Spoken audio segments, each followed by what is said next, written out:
Oh, Rui, mais uma semana presencial aqui no nosso Master e pronto, aproveito para te agradecer mais uma vez a tua disponibilidade de estares aqui connosco. Para nós é sempre muito bom, enriquece, porque é uma experiência única no futebol. E queria-te colocar uma questão, aproveitando essa experiência e até com várias funções dentro do futebol, vários papéis, digamos assim, que recordasses assim, um desafio que tenhas vivido em alguma equipa, alguma situação que tenha sido desafiante e o que é que tentaste mudar para tentar superar esse desafio. Bom, em primeiro lugar, eu é que tenho que agradecer esta oportunidade, né, de vocês me convidarem, me desafiarem a vir aqui. Isto é sempre para mim, é sempre uma oportunidade de ouvir pessoas a falar de futebol, a discutir ideias, a falar de experiências, e isso ajuda-nos sempre a refletir sobre aquela que é a nossa prática, aquilo que tem sido no fundo a nossa corrente ideológica e de que forma nós podemos desafiar essa corrente, né, ideológica ou consolidá-la. Portanto, estes momentos para nós são determinantes para a nossa vida, para o nosso crescimento, para que nós nos consigamos manter, né, no fundo, na crista da onda, e isso é muito importante. A vida de treinador, nos diferentes papéis, é sempre desafio, não é? Nós muitas vezes somos confrontados com situações que nem sequer esperávamos ou prevíamos ou antecipávamos, e portanto aí nós temos seguramente que perceber muito rápido o que é o melhor para que aquela situação possa funcionar a nosso favor, a nossa equipa, não é? E este é sempre o conceito fundamental, é que nós trabalhamos para que a nossa equipa tenha sucesso. E é sempre o nós, em detrimento do eu isto ou eu aquilo. E a vida desafiou-me com muitas coisas, e em muitos clubes que estive, tanto a treinador principal, que foi a maior parte da minha carreira, como nas vezes em que estive como auxiliar do Vítor, e são sempre contextos diferentes. Quando tu lideras, o contexto é muito dirigido para ti, todas as coisas te chegam. Quando tu és um auxiliar do teu treinador, muitas coisas não te chegam e tu tens mais espaço, mais tempo, mais liberdade para poderes, não é, tentar chegar aos jogadores, neste caso, criar as condições, ajudar o teu treinador de forma a que as coisas sucedam. Portanto, nós temos muitos episódios, não sei, sei lá,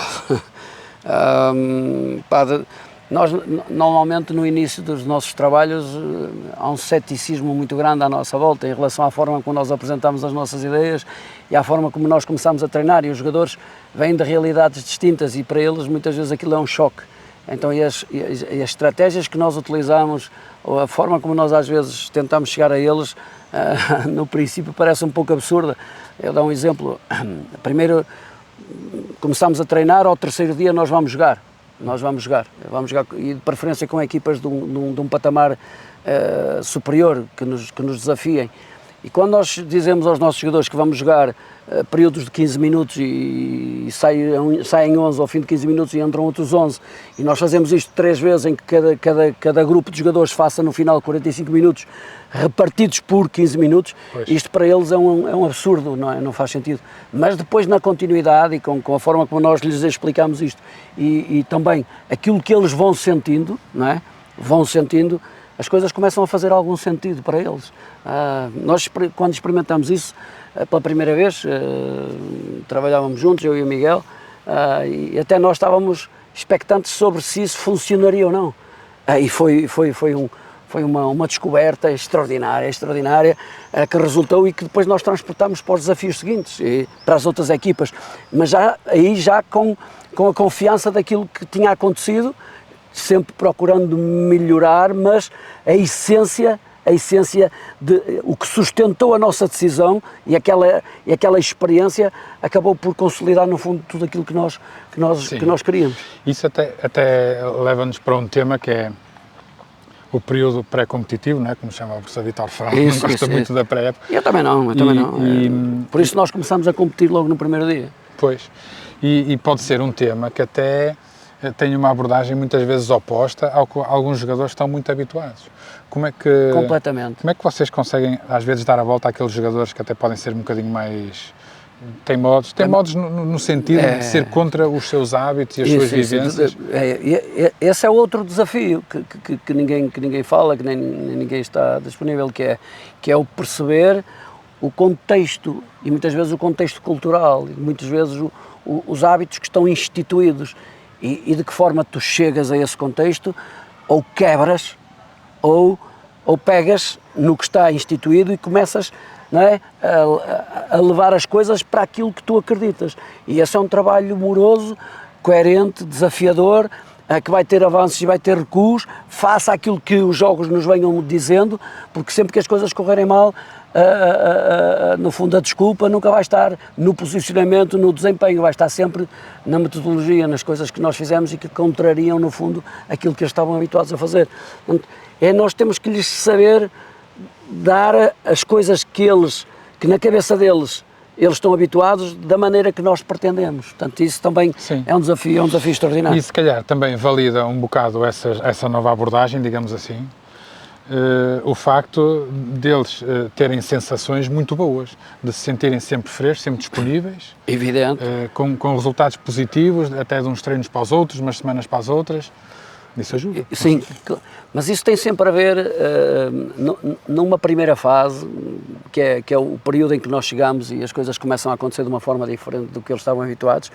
Muitas vezes eles recorrem àquilo que na cabeça deles os fazia sentir bem. Eu vou dar um exemplo. Treinávamos há pouco tempo uns jogadores de 34 anos, 35, 36, e chegavam ao final do treino e sentiam necessidade de andar a fazer, eles chamam-lhe acelerações, sair de uma área e acelerar até à outra, e descansar na cabeça deles o que calhava, e já se sentiam bem e faziam outra aceleração.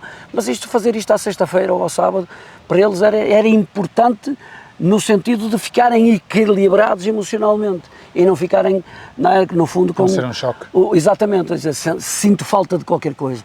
E pronto, e depois este trabalho na continuidade, tu conseguires ajudá-los a perceber que esse tipo de tarefa não lhes faz rigorosamente nada, não lhes acrescenta nada, portanto, mas isso não é uma coisa que seja conseguida no imediato. É uma consequência do trabalho todo que tu vais desenvolvendo e também do desfecho desportivo que tu vais vivendo. Claro. Isto é uma... Por isso é que eu gosto sempre de entrevistar. É um tema, o futebol, que abrange várias áreas, não é? É um tema de vida. Não, é como as pessoas, não é? Isso. Nós trabalhamos com pessoas, não é? E as pessoas não são só músculos nem articulações, não é? As pessoas, não é? É um todo, não é? Eu agora faço um treino para os meus músculos do calcanhar ou da ponta das unhas. Não, eu quando estou a fazer um treino, seja para o que for, estou a mexer com o meu corpo todo, com tudo. Com o meu emocional também, não é? Com a minha capacidade de raciocinar, de refletir, com tudo. Portanto, eu sou este todo em tudo o que faço ao mesmo tempo, não é? Não sou um bocado agora para isto e daqui a bocado vai ser a outra metade para aquilo. Pois. Isso não existe. Apesar de nós, durante muitos anos, termos estudado, direcionados para esta forma de olhar para as coisas. Agora vamos treinar o físico, e agora vamos treinar o isto, e agora vamos treinar aquilo. Não existe isso. Portanto, e eu agora tenho muita dificuldade em olhar para as coisas de uma forma, vá lá, separada. Eu sempre que olho para jogar, vamos jogar. E nós a jogar estamos a fazer tudo, não é? Pois. Então se ainda conseguimos, durante o jogar, nós conseguirmos arranjar estratégias em que eles compitam para ganhar, não é, o que estão a fazer, isto é a cereja no topo do bolo. Portanto, e esta preocupação da emotividade em tudo o que fazemos, não é, acaba por trazer um acréscimo. Eu não sou nenhum especialista nisso, mas um acréscimo ao nível das adaptações gerais, que faz com que nós, quando vamos competir contra adversários do campeonato, para nós as coisas são naturais, não temos que fazer nenhum esforço suplementar, nem nenhum exercício de concentração extra, nem nada, é o que estamos habituados a produzir todos os dias. Portanto, isto é criar, não é, no fundo, uma forma de estar. Pois. É uma coisa que está ligada, está tudo ligado ao que eu faço, ao que eu penso, né? ao que acontece. Pois, isto leva logo para mais 10 temas que me aparecem na cabeça, mas um imediatamente que me aparece, que às vezes também é muito controverso, é o que agora está um bocadinho na moda, na medição das cargas do treino, a perspectiva do desempenho. Como é que o pessoal hoje em dia olha para o desempenho? Sempre pelo lado muito dos números, não é? Isso dá emprego a muita gente, não é? E tu, quando a tua vida, tu tens um emprego e a tua vida depende disso, não é? Tens que valorizar aquilo que fazes. Queres lá saber se isso está numa metodologia ou daquilo? Não, amigo, eu meço os pinchos que estes gajos dão. Eu quero lá saber do resto. Eu só quero é contar pinchos, não é? E as coisas vão nesse sentido. Agora, é importante é que quem tem poder, quem decide, quem manda, não é? Saiba utilizar isso e possa aproveitar tudo isso no sentido de acrescentar às valências da equipa, não é? Para que a equipa consiga ter melhor desempenho. Sim. No fundo, se pretendemos que a equipa jogue melhor e treinamos como jogamos e jogamos como treinamos, não é? Assim uma mistura, no fundo o desempenho é nós repararmos, temos essa sensibilidade, se estão mais próximos aqueles jogadores da nossa maneira de jogar que idealizamos ou mais longe. Claro. Será assim uma coisa... Não, é assim, a forma como eu concebo as coisas, o meu ponto de partida é que jogo gostava que a minha equipa jogasse. E a partir daí, para mim é tudo muito simples. É perceber, estabelecer o ponto de partida, perceber o que é que eles jogam, não é? O que é que eles gostam de jogar e a partir daí montar as coisas, criar os contextos para que eles, não é, acabem alinhados comigo, não é? E percebendo isso, sempre com esta preocupação de que a pergunta que nós fazemos aos nossos jogadores é sempre se isto é o melhor que tu consegues dar à tua equipa, é este o melhor que estás a dar à tua equipa, é este o melhor. Então quando ele consegue perceber o jogo, alinhar-se com o jogo da equipa e entregar o seu melhor já não é aquele que ele tinha, já é um melhor, não é, num nível superior, ou seja, ele melhorou as suas qualidades e isso faz com que muitas vezes os jogadores, não é, se dimensionem e é por isso que os jogadores, não é, eram uma coisa aqui, no final deste processo passam a ser outra coisa e a seguir vão para outra realidade e muitos deles regridem. Portanto, este é que como é que nós ajudamos os nossos jogadores a entregarem o seu melhor ao jogar da nossa equipa, para que isso faça deles melhores jogadores. Sim, e se desenvolvam também individualmente. Claro, evidente, mas isso é sempre num contexto coletivo. Claro. E tem que ser sempre orientado para alguma coisa, que neste caso é a nossa ideia de jogar. É o atacar e o defender. Olha, vou deixar temas para a próxima oportunidade, porque não há de faltar. Não, Filipe. Porquê que gostas do futebol? O futebol, sei lá, eu desde que me lembro joguei sempre futebol, né? Desde que me lembro, 5 anos, 6 anos, a jogar futebol e andar à porrada, que era o que nós fazíamos naquela altura, não é? Ganhávamos o jogo, andávamos à porrada que os gajos perdiam. Quando perdíamos, que era poucas vezes, andávamos à porrada que os gajos ganhavam. Mas isto era no fundo acabava por ser cultural, não é? Não havia mal nenhum nisso, íamos embora todos abraçados, todos rotos, toda coisa. Mas eu jogava futebol e eu jogava futebol por instinto. Eu só percebi o que era o futebol, não é? Quando cheguei à faculdade e no meu 3º ano fui aluno do professor Vitor Frado. E aí comecei a perceber o que era o futebol, não é? Porque eu jogava futebol, amigo, porque tinha uma paixão muito grande, havia gajos que diziam que eu tinha jeito, eu mirava ou na bola ou nos gajos, eu mirava sempre em alguma coisa, portanto, isso fez com que eu jogasse futebol, naquela altura. E quando entrei à faculdade, disse assim, isto afinal, não é? E andavam-me a ensinar uma coisa, no 1º e 2º ano andavam-me a ensinar uma coisa, e depois nós no 3º ano temos um choque muito grande, diz assim, isto afinal é outra coisa. Portanto, e isso acabou também por funcionar como... A paixão estava cá dentro, não é? Porque o jogo de futebol é uma coisa alucinante. Não é? É uma coisa que, por muito que tu há bocado falaste nisso, como é que agora toda a gente anda preocupada com o controle, não é? Sim, eu chamo-lhe a teoria da manada, não é? Numa manada, se tiverem mil coisas, não é? 3 gajos saem para um lado a correr e os outros vão atrás. Se tu perguntas aos outros gajos que vão atrás, o que é que estão a fazer? Dizem, não sei, vou atrás destes gajos.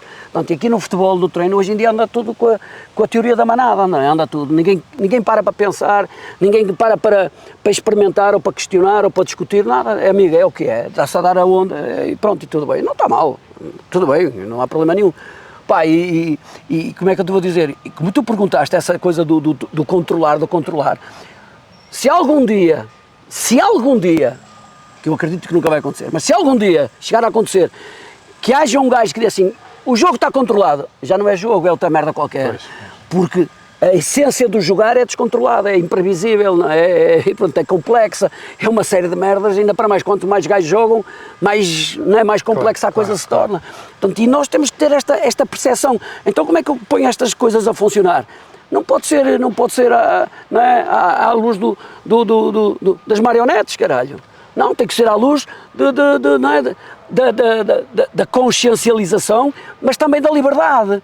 Da liberdade de tu, com as tuas qualidades, em determinados momentos fazeres coisas que são úteis para a equipa, em determinados espaços, pá, e teres essa confiança, essa liberdade, e isso traga para a equipa não é, um acréscimo de qualidade no desempenho de todos. E, portanto, as coisas no futebol, para mim, opa, vão no sentido errado do controle, porque o controle vem das ciências, de exatas, mas esta merda não tem nada a ver com exato de nada. Não é? Porque de repente tu entras em campo com tudo previsto, antecipadamente, com as jogadas, com isto, com aquilo, e há um gajo que é expulso, ou, não é, ou uma merda qualquer que aconteceu que não estava previsto e alterou tudo. E a pergunta é, e agora como é que tu te readaptas a isto? Se estiveres fechado só numa forma de ver as coisas, já não vais dar um coice sequer em condições. Mas se tiveres disponibilidade para perceber e a seguir te ajustares, tu vais continuar aqui o teu desempenho, mesmo com menos um jogador, não é? A tua equipa vai continuar a funcionar tranquilamente. Pois, e esta plasticidade é treinável. Claro que é, pois. Mas é treinável, depende do contexto. Pois, não é treinável agora faz esta pintura ao caralho. Faz o quê? Não, tu tens que deixar a ele perceber qual é o momento em que vai fazer ou o momento em que não vai fazer. Porque muito que tu achas que naquele momento ele devia fazer isto ou aquilo, ele não está a sentir isso. E ele é que vai fazê-lo, não és tu. Pois.